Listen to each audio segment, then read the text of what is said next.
They say that lightning does not strike twice.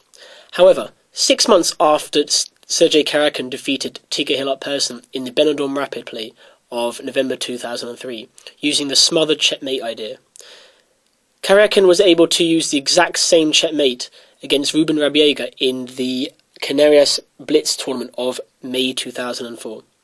Here we see the position at a critical moment after just 22 moves. The first question is, whose king is safer?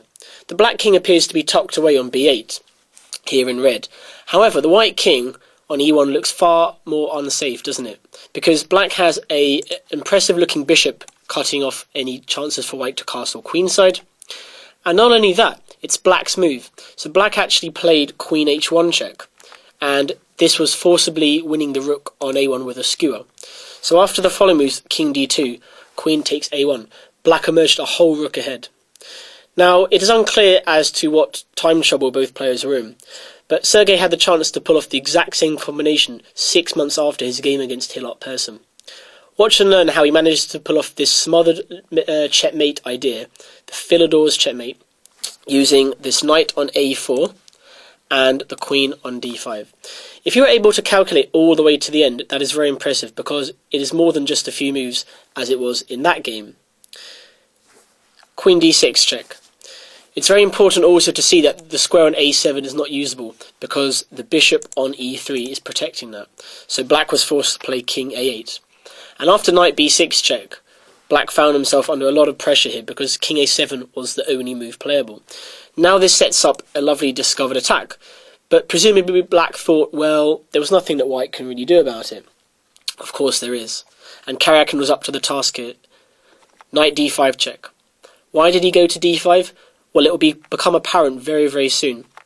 So the king was forced to go back to a8, knight c7 check, king to b8 now. So this sets up a discovered attack from the queen, which is going to be far more effective than it was from the bishop.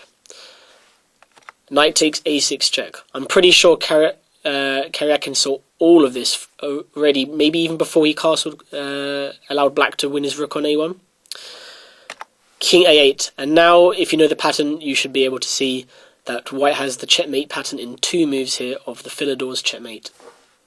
Queen b8 check, and this is very impressive, even more so because black has 2 pieces that are able to capture it, but it doesn't matter which one captures, because after, for example, rook takes b8, knight c7 is a form of the smothered checkmate. The king cannot run to a7 because the black bishop is black squared bishop is on e3. A very impressive combination, and probably played with just a few minutes on his clock against a very strong grandmaster. So again, knowledge of tactics is very important, and we're seeing that a lot in many of Karjakin's games in this DVD.